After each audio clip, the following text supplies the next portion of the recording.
مدارس دینی به عنوان مراکز مهم آموزشی، تربیه و پرورش نسل‌های متعهد و آگاه نقش اساسی در جوامع اسلامی ایفا کرده‌اند. این مراکز نه تنها محل فراگیری علوم دینی، بلکه جایگاه تهذیب اخلاق، تقویت ایمان و خدمت به جامعه نیز بوده‌اند. در همین راستا دارالعلوم امام محمد ابن حسن الشیبانی به عنوان یکی از مراکز فعال و برجسته و با سابقه بیش از 14 تا 15 سال است که در عرصه تعلیم و تربیه علوم دینی فعالیت مستمر داشته و صدها طالب العلم را به جامعه تقدیم کرده است.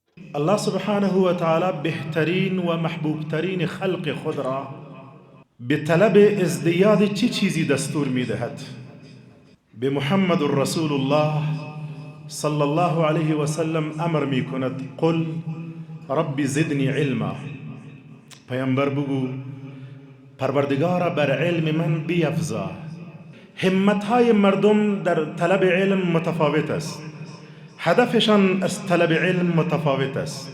بعضی ها برای طلب علم بیرون شدن تا به کدام وظیفه برسند. هدفشان هدف دنیوی است، هدفشان رقابت است.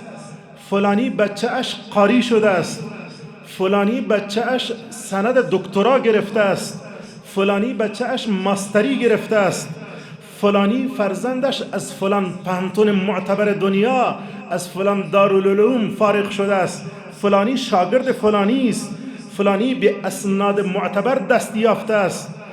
بعضی ها هم همین به دست آوردن افتخارات آرزویشان هست. بعضی ها هدفشان فقط راضی کردن مخلوق هدفشان هست. وقتی بهترین سند دنیا را داشته باشید، از بهترین جای معتبر فارغ باشید، از بهترین پانتون بین المللی دنیا فارغ باشید، اما نور علم در قلبت نباشد، عاق پدر و مادر باشید، نیتتان خراب باشد، این علم وبال جانت خواهد بود. حضرت مالک بن انس رحمه الله می فرمایند وقتی که به خاطر طلب علم می رفتم، مادرم لباسایم را بر من می پوشانید. مادرم تکمه های لباسای مرا بسته می کرد، لباس مرا منظم می کرد، لباسم را برای من آماده می کرد وقتی ما به طلب علم می رفتم. بعد مرا می گفت ائتی مجلس ربیعة ابن ابی عبد الرحمن فإذا آتيت فازدد من حلمه وأدبه وصمته ووقاره قبل أن تزدد من حديثه وفقهه. فرزندم برو پیش ربیعه، از او ادبش را فرا بگیر قبل از اینکه علمش را فرا بگیرید، وقارش را فرا بگیر، اخلاقش را فرا بگیر، ادبش را فرا بگیر، سنگینی و تواضع او را فرا بگیر. یعنی برایم آنقدر مهم نیست که علم استادت را اولا یاد بگیرید، اما این برای مهم است که ادب، وقار، سنگینی و اخلاق را اولا از او یاد بگیرید. نیتتان را تصحیح کنید. نیت بسیار مهم است. الان امروز اولین روز است، روز شروع سال تحصیلی.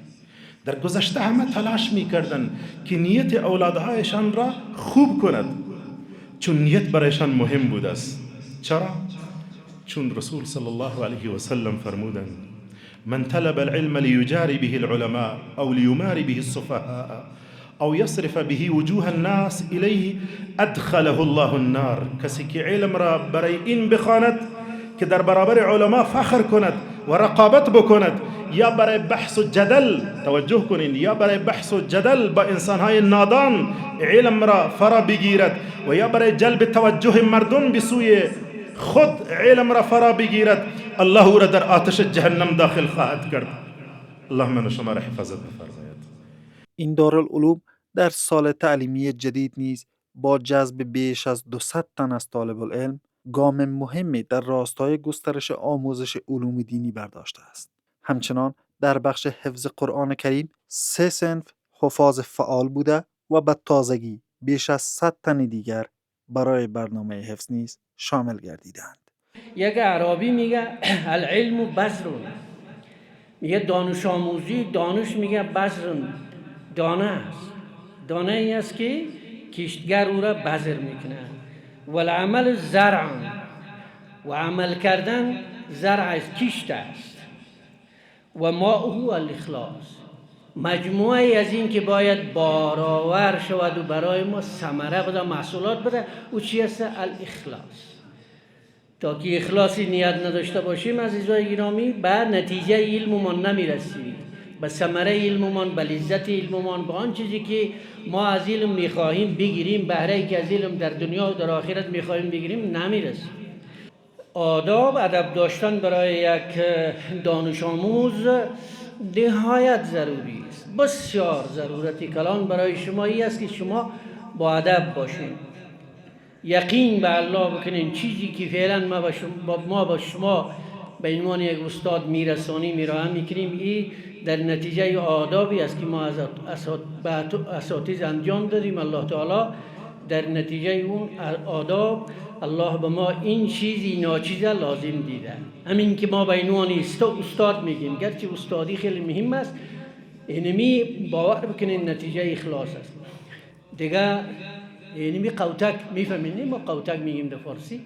اینمی تکمه را هنوزم عادتم است، ما در گرمی کراچی این تکمه اخیری ما بسته میکردیم، به خاطر که در برابر استاد گرامیمون ما احترام و ادب داشته باشیم. در بخش علوم دینی، این مدرسه برنامه‌های آموزشی خود را از درجات ابتدایی تا دور حدیث به گونه منظم و معیاری تنظیم نموده و زمینه فراگیری علوم مختلف اسلامی را برای شاگردان فراهم ساخته است. باب كيف كان بدء الوحي إلى رسول الله صلى الله عليه وسلم، وقول الله عز وجل إنا أوحينا إليك كما أوحينا إلى نوح والنبيين من بعده. وبه قال حدثنا الحميدي قال حدثنا السفيان قال حدثنا يحيى بن سعيد الأنصاري قال أخبرني محمد إبراهيم التيمي أنه سمع علقمة بن وقاص الليثي يقول سمعت عمر بن الخطاب على المنبر يقول سمعت رسول الله يقول إنما الأعمال بالنيات وإنما لامرئ ما نوى فمن كانت هجرته إلى الدنيا يصيبها أو إلى امرأة ينكحها فهجرته إلى ما هاجر إليه. به تردید چنین مراکز علمی با تلاش‌های پیگیر در راستای تربیت نسل‌های آگاه، مسئول و متعهد نقش ارزنده‌ای در جامعه ایفا می‌کنند و آینده‌ای روشن را رقم می‌زنند.